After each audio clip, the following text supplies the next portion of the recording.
When you think of a NAS, what do you think of? A big, bulky device full of spinning disk drives? Sure, you could fit a ton of storage in there for all your home movies, and sure, the sound of the drives seeking away is enough to drown out your crying, but we want to upgrade from that.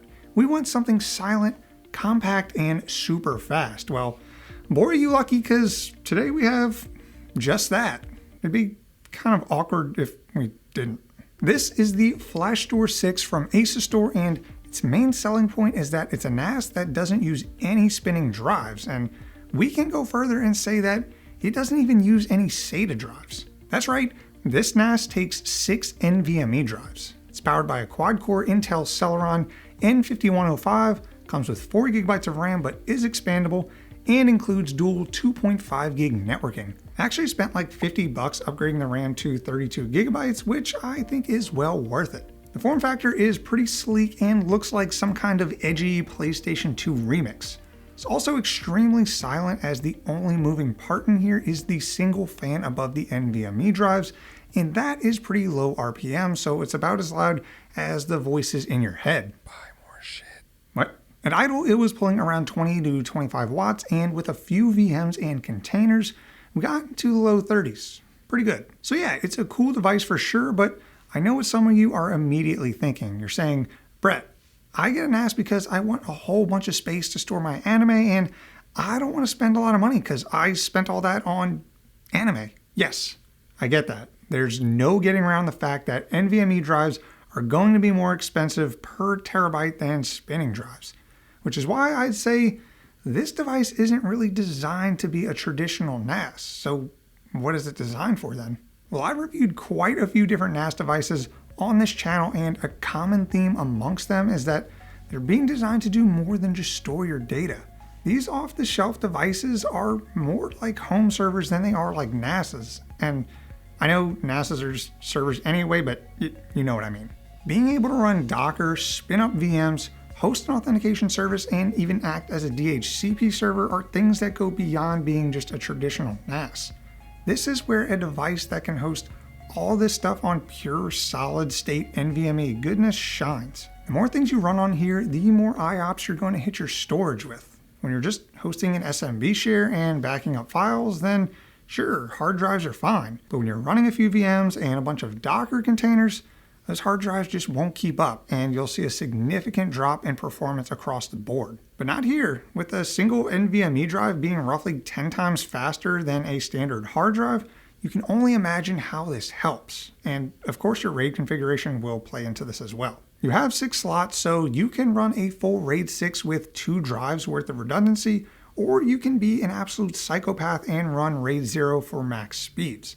I opted for a RAID 5 config that gives me 1 drive worth of redundancy, which is probably okay for this device. So yeah, what's it like to actually use this thing? Well, I'm not going to walk through the entire Asustor UI and all that stuff, since I did do that in my other video, which I will link down below if you want to check that out. Instead, let's focus on what I think the best use cases for this device actually are, and that's running VMs, Docker containers, consuming media, editing videos from, and all while being extremely quiet and low power. VMs, or as I like to call them, virtual machines, are a solid use case. You're not going to get anything fancy on here as you're stuck using VirtualBox, and not even the normal VirtualBox. This is PHP VirtualBox, which is a third-party web-based client slapped on top of a VirtualBox install. It's not perfect, but it's enough to spin up a few Windows and Linux VMs, which is what I did. For some reason on my Windows VM, my mouse was out of sync with the mouse on my host machine when using RDP. Really weird, and I couldn't figure out a fix after using like the first 3 Google results. So that basically means that it's impossible to fix. My Ubuntu VM didn't have this issue, so when in doubt, just tip your Fedora and blame Windows. With both VMs loaded up, I ran a disk benchmark in Ubuntu and got pretty solid reads at 1.7 gigabytes per second and decent writes at around 600 megabytes per second. Whoa, wait, that's not the juicy 5 gigabits per second I was promised with these drives? Well, yeah, I mean, you're running the test off of virtual storage connected to a virtual machine from a software RAID 5, all while that same array is being hit from other VMs and containers. Try this with spinning disks and let me know how it goes. Now again, running VMs on here isn't perfect. The storage is plenty fast, but I do wish we had a slightly better CPU, or at least a better implementation for VirtualBox, as the 3D acceleration is basically non-existent. So don't expect a buttery smooth experience. It is enough to run some proprietary softwares, distro hop, or do some light dev work, so that's pretty cool. Overall, not a fantastic experience, but certainly the best I've seen on one of these off-the-shelf NAS devices. Okay, so I said something about editing videos on here. I don't actually mean we're going to run a software on here to edit videos. This is just going to replace our storage for our projects that are currently in the works. You see, most content creators will film all of their stuff or take a bunch of pictures, then offload their footage onto their workstations and start editing there. While there isn't anything wrong with this, assuming you have proper backups, I'm part of the small group that prefers to offload my footage directly to my NAS and edit everything across the network. I get the flexibility of being able to edit from essentially any machine connected to my network. The project and all its files are part of the redundant RAID array. They're also backed up via any normal snapshot or backup processes I have running on here, and it saves space on my main PC for all the games I don't play anymore. Now again, it falls back to being able to perform a large amount of IOPS with the NVMe array that make this whole thing work. Just like with the VMs, you could do this with spinning disk, but the problem is that when you try to do everything at once, it turns to poo-poo. Not here. The NVMe array gave us plenty of headroom to edit a whole ass 4K ProRes video across the network with help from the 2.5 gig network ports. If you want to get even more fancy with it, you can lag the two 2.5 gig ports together to give you 5 gigs of throughput. Yummy. Another trick this guy has is the ability to run Asustor Portal, which turns this thing into sort of a media consumption device. It's a pretty basic interface that gives you access to a few apps, which are mostly just opening a web app in a browser. You have the Asustor management app, Netflix, YouTube, and VirtualBox. Now, for what it lacks in quantity, it kind of makes up for in quality. I mean, the apps work fine. Like I mentioned, it just kind of opens a web browser for most of them.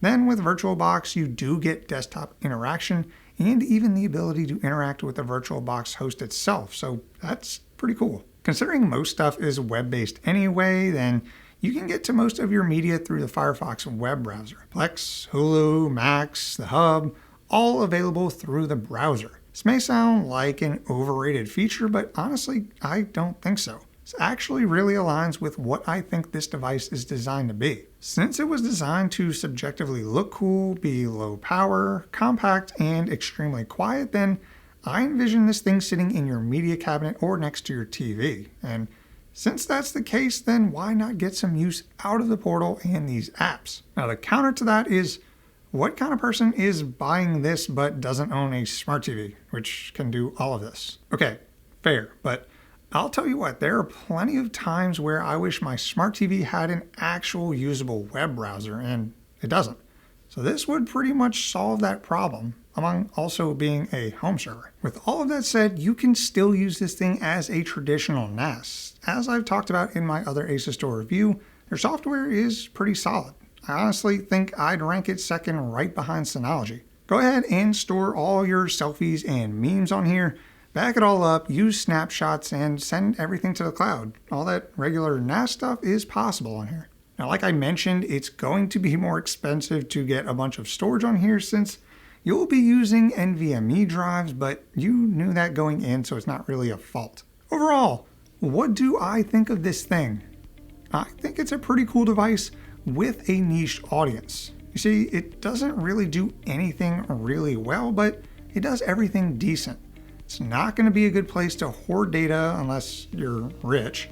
It's not really good at hosting VMs. The Portal feature isn't super amazing, and it's not overly powerful. However, it does do all of these things decently, especially when they're all running at the same time, which I can't say the same thing about other NAS devices that I've used on here that use spinning drives. Are you the target audience for this thing?